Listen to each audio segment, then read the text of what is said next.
ब्रह्मचर्य की बात, तो ब्रह्मचर्य के लिए हमारा पहले संकल्प होना चाहिए। ऐसा संकल्प जो प्राण भले चले जाएं पर हम संकल्प नहीं तोड़ें। जीवन में हम किसी भी प्रक्रिया के द्वारा अपने ब्रह्मचर्य को नष्ट नहीं करेंगे। अब उसकी सावधानियां, खान पान का, देखने सुनने का, मिलने जुलने का, इस पर सावधानी रखें। अगर हमारे नेत्र चंचल रहेंगे कुछ भी देखेंगे, कान चंचल रहेंगे कुछ भी सुनेंगे, मन चंचल रहेगा कुछ भी सोचेगा, तो कुछ करो या ना करो, ब्रह्मचर्य नहीं रह सकते। क्योंकि एक नाड़ी है अंदर, मनोवाह नाड़ी उसे कहते हैं, जहां आपका चिंतन कामासक्त हुआ वो गर्म हुई।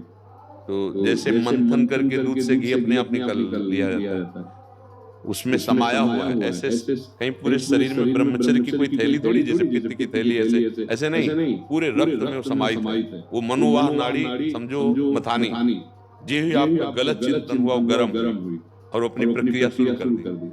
अब आप कोई क्रिया करो या ना करो, आप ब्रह्मचर्य आपका क्षीण हो जाएगा किसी भी हेतु से, कभी भी वो आप उसके लिए चिंतन भी गलत नहीं होना चाहिए, शुद्ध ब्रह्मचर्य के लिए। हाँ, तो जो ब्रह्म चिंतन होगा, भगवत चिंतन होगा, कभी गलत चिंतन न होने पावे, गलत दर्शन। आजकल मोबाइल की उसमें सब बहुतायत है संसार के। हम लो ठीक है, बाहर हम किसी को नहीं देख रहे, एकांत में मोबाइल लेकर अगर हम प्रपंच देखेंगे, गंदी बात देखेंगे, तो भूल जाओ ब्रह्मचर्य किसे कहते हैं। वो ब्रह्मचर्य बहुत कठोर व्रत है। काम की वेदना ऐसी थोड़ी होती, और उसको सह जाए भगवान नाम जाप से, भगवद आश्रय से और दृढ़ संकल्प से बनता है। अब प्राण चाहे निकल जाए पर अब गलत चेष्टा नहीं होगी। प्राण चाहे निकल जाए, अब गलत संकल्प नहीं बनने देंगे। जहां संकल्प बनने, राधा राधा राधा, जो भी नाम आपको प्रिय हो, नाम का तुरंत कीर्तन करने लगे, तुरंत मन को एकाग्र ना होने दे उस विषय में। बड़ी सावधानी का विषय है।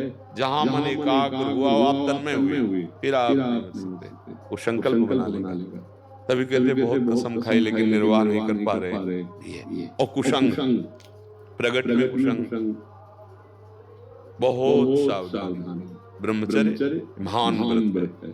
ये बड़े भाग्यशाली जन हैं जो इस पर दृष्टि रखते। भले आप गृहस्थ में रहो, सीमित ब्रह्मचर्य रहो, एक होता नैष्ठिक ब्रह्मचर्य आजीवन के लिए, एक होता समय के अनुसार। जैसे आप पाणी ग्रहण संस्कार के गृहस्थ में तो बहुत सावधानी पूर्वक कि इतने दिन ब्रह्मचर्य, फिर इसके बाद गृहस्थ धर्म का संयोग, फिर इतने दिन ब्रह्मचर्य, तो आपका स्वास्थ्य ठीक रहेगा, बुद्धि ठीक रहेगी। अब तो ऐसी बुद्धि हो गई है कि इसे निषेध की तो वृत्ति ही नहीं रह गई है।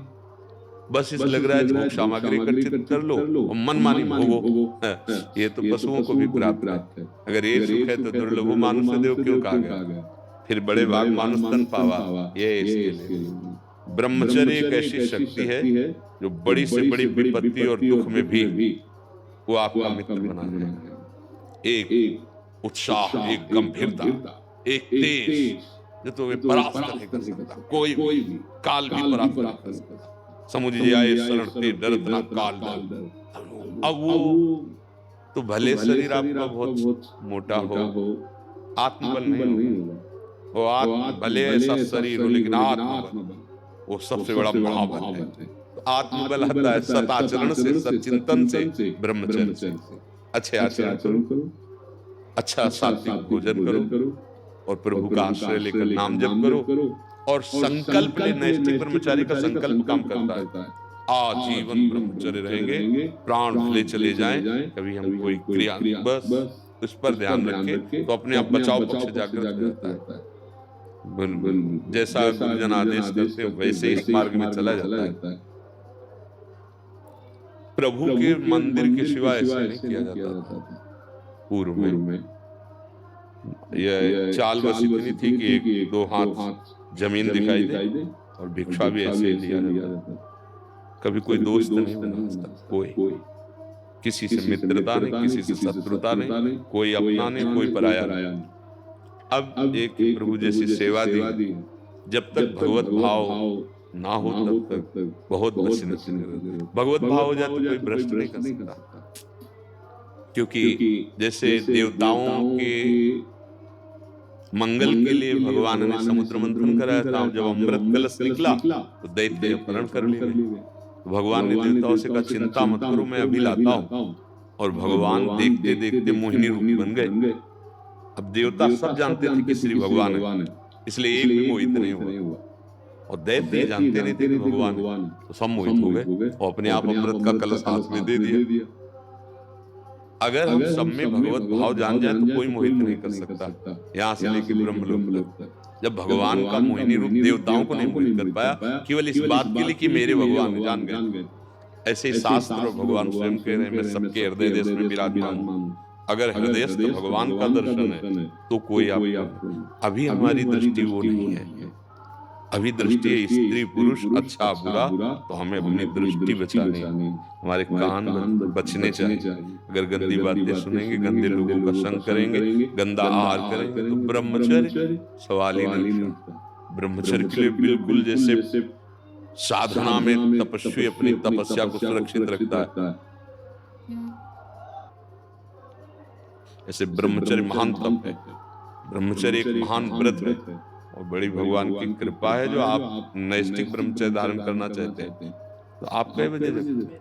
आप जगते कई बजे? हमारा जी सुबह प्रातः 4:30-5 बजे के लगभग। नहीं, ये ब्रह्मचारी की दिनचर्या नहीं होती। जब आप विरक्त मार्ग के पथिक हो, बस 2 या ढाई बजे तो जब हम निकलते हैं यहाँ से, तो कम से कम 10,000 15,000 लोग खड़े होते 2 किलोमीटर में। अब आप सोचो, केवल वो एक बाबा जी को देखने के लिए 15,000 लोग खड़े, और हम भगवत दर्शन करना चाहते हो, हम 4 बजे तक सोए, 5 बजे तक, तो हमारी क्या रहनी है, हमारी क्या दिनचर्या है? उठो पहले और अपनी दिनचर्या करके व्यायाम करो और 1 घंटा पद्मासन में बैठो। आता है पद्मासन? सिद्धासन? जब तक सिद्धासन पद्मासन तो ऊर्ध्व देता कैसे? अगर वीर ऊर्ध्वगामी नहीं हुआ तो फिर अधोगामी तो हो ही जाएगा। बहुत इस आप नैष्ठिक ब्रह्मचर्य की बात कर रहे हैं, इसलिए आपको कह रहे। हाँ, पद्मासन में बिना हिले 48 मिनट का अभ्यास करो। 2 घड़ी करते हैं, 1 घड़ी होती है 24 मिनट, 24 दूनी 48। पद्मासन लगा, मेरुदंड 90 अंश का कोण, ये सीधा पीछे से नाप आ जाए, बिल्कुल 90 अंश बिना हिले 48 मिनट का केवल 3 घंटे का अभ्यास किया जाता है। 3 घंटे बिना हिले एक आसन पर, चाहे पद्मासन हो तो यहाँ 6-6 घंटे का ब्रह्मचर्य, ऐसे नैष्ठिक ब्रह्मचर्य। सिद्धासन चाहे योग की जो चित्र के साथ प्रकाशित होती है उसमें देख लीजिए, या फिर किसी बैठे और वो एकांत में आसन की प्रक्रिया है। उसकी जो बाएं पैर की जो एड़ी है वो बीच में आना चाहिए, गुदा के आगे बीच में होनी चाहिए, और दाहिने पैर की जो एड़ी है वो यहाँ होनी चाहिए, नाभि के एकदम नीचे, और फिर सीधा है। होश उड़ जाएंगे, ऐसे लगेगी कि नस नाड़ियां टूट गई है कोई, ऐसे तब उसके पूरे शरीर में जो गर्मी पैदा होती है, जो शक्ति पैदा होती है, उससे वीर ऊर्ध्वगामी होता है। और जिसका वीर ऊर्ध्वगामी हो गया वही अखंड ब्रह्मचारी कहा जाता है, नैष्ठिक ब्रह्मचारी कहा जाता है। फिर ये स्वप्न दोष और सब नाना प्रकार की जो कुप्रवृत्तियां हैं, इनका प्रश्न ही नहीं उठता। तो अब भगवान की कृपा से बस बहुत संयम से चला जाए, अहोभाग्य है, धन्य भाग्य जैसा, पर खान पान बहुत सही है। रात्रि के समय शयन करते समय कभी गर्म दूध न पिए, कोई खट्टी चीज न पाए, दही आदि जो वादी करने वाली शरीर के वो नहीं, अल्पाहार और अधिक संयम और अधिक भगवत चिंतन और आसनों के द्वारा पूरे शरीर को अपने बस में कर लेना, फिर इंद्रियों को बस में करना, मनोनिग्रह कर लेना, सीधे परमात्मा प्राप्ति। ब्रह्मचर्य का सही अर्थ होता है ब्रह्म में स्थित होना, ब्रह्मचर्य। हमारी हर वृत्ति ब्रह्माकार, उसे ब्रह्म, हर इंद्रियां सबका ब्रह्म, नेत्र का ब्रह्मचर्य, वाणी का ब्रह्मचर्य, श्रवणेन्द्रिय का ब्रह्मचर्य, त्वगेन्द्रिय का ब्रह्मचर्य, जनेन्द्रिय का ब्रह्म। लोग प्राय इतने जानते हैं कि केवल जनेन्द्रिय के ही संयम को ब्रह्मचर्य कहते हैं, पर हर इंद्रिय का ब्रह्मचर्य और सदैव ब्रह्म में परमात्मा में स्थित रहना उसे कहा जाता है ब्रह्मचारी। ब्रह्म में विचरण, हर वृत्ति ब्रह्माकार। प्रयास करो, गुरु कृपा से कुछ दुर्लभ नहीं है, पर बहुत अथक प्रयास करना पड़ता है, इसके लिए अथक प्रयास। पर अभ्यास कहाँ जाएगा? पूरे जीवन का अभ्यास। रात्रि में ऐसी व्यथा पैदा होती, व्याकुलता, सब सो रहे, चुपचाप निकले मंदिर, वहां गुरु आश्रम में था, और मंदिर के पट खुले, चुपचाप एकांत बैठे, लगाया आसन में, शांत, जैसे नशेबाज अपने नशे की पूर्ति के लिए घूमता है, जैसे जुआरी हारा हुआ केवल अपने जीतने को घूमता है, ऐसे भगवत प्राप्ति की लालसा वाला ही नैष्ठिक ब्रह्मचर्य रह सकता है। अगर भगवत प्राप्ति का लक्ष्य नहीं है तो फिर मन भागेगा भोगों में और चिंतन बिगड़ जाएगा, ब्रह्मचर्य नहीं हो सकते। स्वाभाविक जो बात अलग है, कोई चेष्टा न मन में संकल्पित होनी चाहिए, न इंद्रियों में न शरीर में। बहुत जल्दी भगवत साक्षात्कार कराने वाली बात है।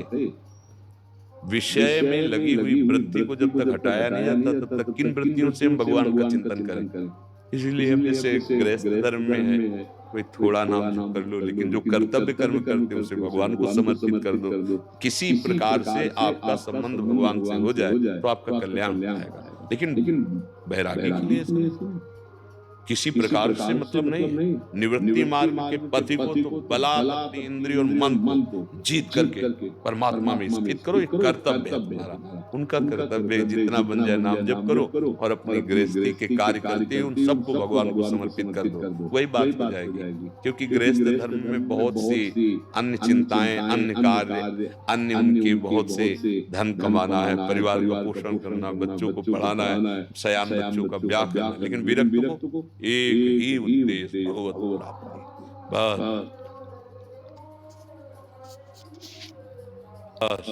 जब तक भगवत साक्षात्कार में चैन तब जाकर के माया की जब प्राप्ति भगवान की कृपा बन सकती।